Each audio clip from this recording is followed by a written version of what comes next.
Assalamualaikum warahmatullahi wabarakatuh. Good morning, everyone.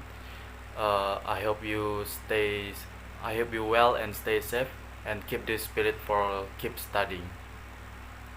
And before we go to our topic for today about language feature, uh, Mr. want to show you a poem.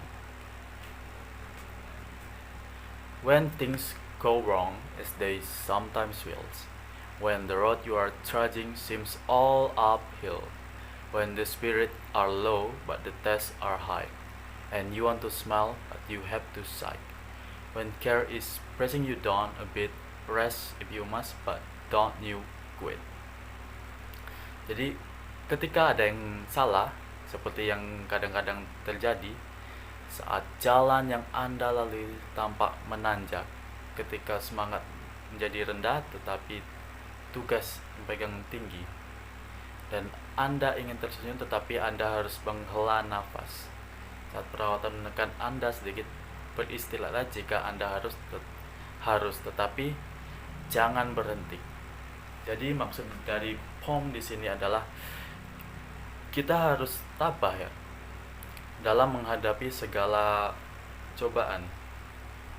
Seperti yang sekarang kan yang lagi maraknya pandemi COVID-19, di mana kita harus daring, mungkin merasa bosan ya selalu di rumah saat pelajaran, kita tidak bisa melihat kawan-kawan di sekolah dan bermain-main di sini.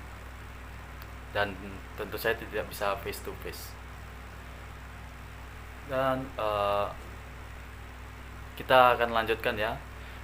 If you notice in here, at the end of the poem, there is a bold word. And what is the form of that sentence? Apa bentuk dari kalimat itu? Apakah ada yang tahu? Yes, that's right. Itu adalah kalimat perintah atau imperative sentence. So that is for today topic. We are going to talk about imperative sentence, unsur kebahasan dari sebuah poem atau language feature from a poem. So let's get started. Mulai. What are imperative sentence? Imperative sentence are a form of sentence that give command to someone, telling someone what to do, or giving instructions. Jadi imperative sentence adalah sebuah bentuk kalimat di mana memberikan perintah ke seseorang, bisa dibilang kalimat perintah, atau meminta seseorang untuk melakukan apa yang mau dilakukan, atau memberikan instruksi. For example, go to work, don't do that, please open the door. Jadi kalian bisa dilihat sendiri kan, go to work, pergi bekerja, jangan lakukan itu, don't do that, please open the door, tolong bukan pintunya. Kita bisa lihat di sini ada tiga kalimat ini adalah kita memerintahkan seseorang, seperti itu. How to form imperative sentence? Bagaimana apa yang harus diperhatikan untuk membentuk sebuah imperative sentence atau kalimat perintah. Yang pertama harus the first one you have to yang harus diperhatikan adalah the subject intended for the sentence is not stated directly but implied. Jadi subjek di sini itu tidak disebut secara langsung, tapi ada makna tersirat di dalam kata-kata itu. For example, untuk contohnya, get out. Mungkin saat eh, ibu kalian ya melihat kalian malas-malesan, get out. Kalian pasti tahu kan, tidak perlu menggunakan subjek, tapi ada makna tersirat di dalamnya kalau itu adalah Anda yang disuruh keluar oleh ibu Anda. Lanjut ke contoh berikutnya. Just take it, ambil saja. Jadi makna yang jadi dalam kata-katanya kan tidak ada subjeknya seperti you. Kalau ada subjeknya bisa jadi itu akan menjadi sebuah pernyataan, bukan lagi sebuah imperative sentence atau kalimat perintah. Just take it, ambil saja. Jadi lawan bicara kita itu mengetahui apa makna tersirat di dalam kalimat itu.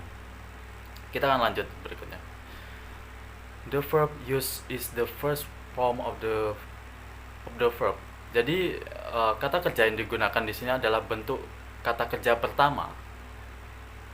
Jadi untuk imperatif itu selalu ya, untuk walaupun itu positif atau negatif itu selalu menggunakan kata kerja pertama. For example, wake up, bangun, close the door, tutup pintunya. Wake dan close itu adalah verb kata kerja pertama. Kita akan lanjut. Penambahan add do not or don't to make imperative in the form of prohibitions. Jadi penggunaan do not atau don't itu untuk membuat sebuah imperative sentence di dalam bentuk sebuah larangan. Jadi saat kita membuat sebuah kalimat perintah larangan itu menggunakan do not atau don't. For example, do not go there, jangan pergi ke sana. Don't do it, jangan lakukan. Untuk lebih jelasnya untuk negative sentence ini atau kalimat larangan nanti akan Mister jelaskan lagi. Kita akan lanjut. Use let us or let's as an invitation. Jadi penggunaan let's atau let's itu adalah sebagai sebuah ajakan atau undangan. For example, let us try it now. Let's eat. Itu adalah contoh dari penggunaan let's dalam imperative sentence. Untuk saja, we can make the imperative more polite by adding please or question tag. Jadi di sini kita bisa membuat imperative sentence atau kalimat perintah ini terdengar lebih sopan dengan menambahkan please atau sebuah tanda tanya. For example, please open the door. Tolong buka pintunya. Nah, jika dihilangkan please-nya kan open the door. Kelihatan kasar kan? Jadi di sini ditambahkan please supaya terdengar lebih sopan, lebih enak didengar. Please open the door. Dan kata please ini bisa diletakkan di depan atau di belakang. Kan di sini diletakkan in the front of the sentence. Tapi bisa diletakkan di at the back too. For example, kan di sini please open the door bisa jadi open the door, please. Gitu. Untuk contoh berikutnya, could you open the door? Di sini kan menggunakan tanda tanya. Could you open the door?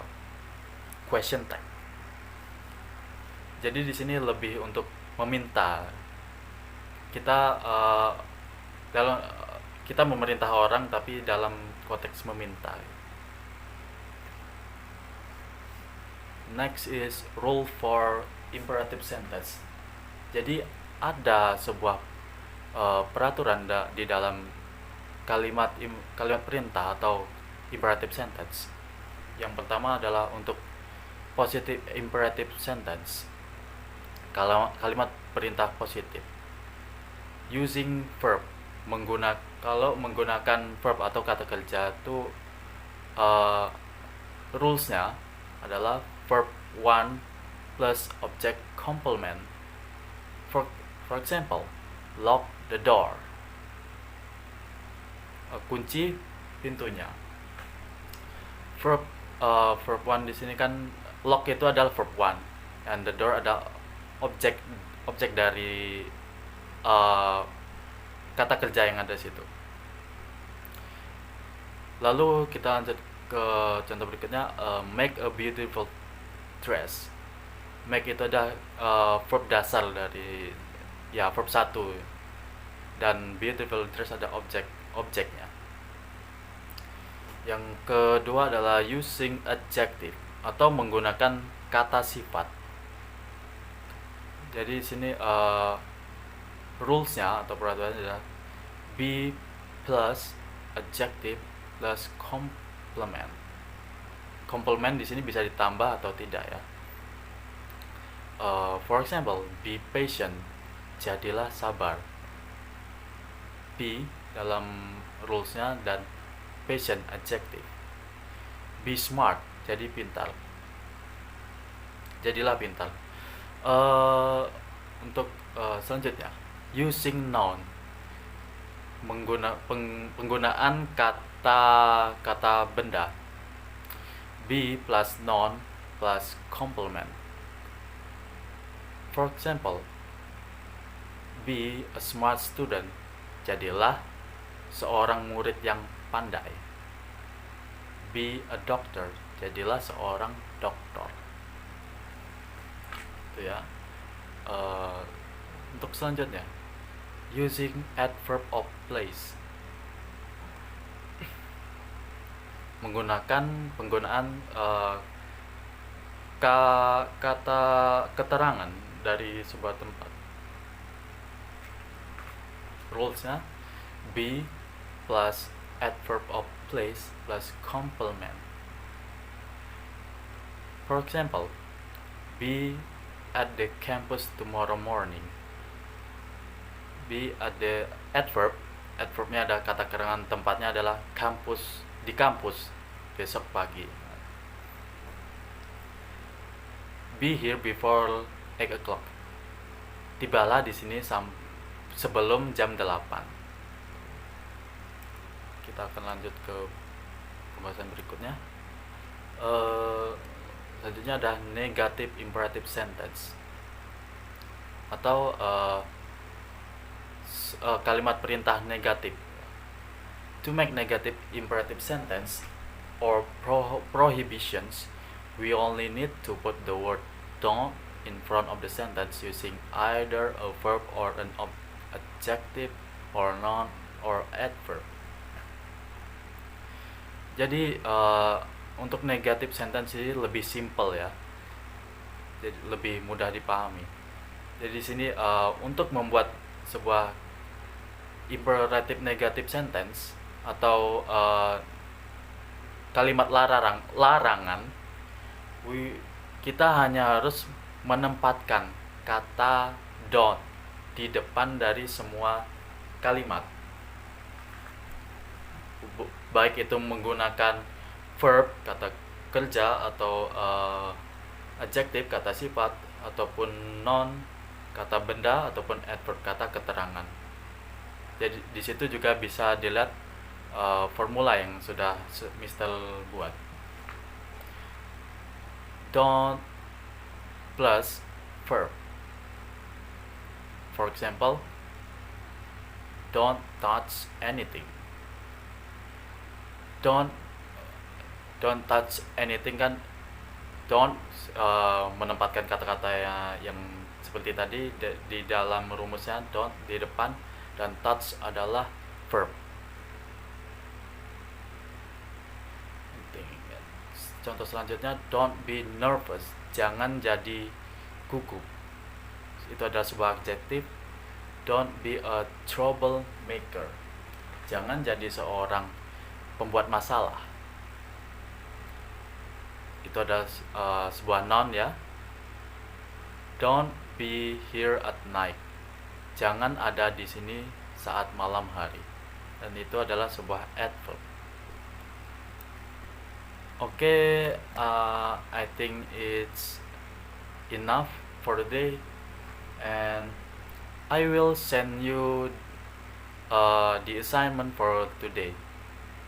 And have a nice day, stay safe in home, selalu jaga kesehatan ya. And wassalamualaikum warahmatullahi wabarakatuh.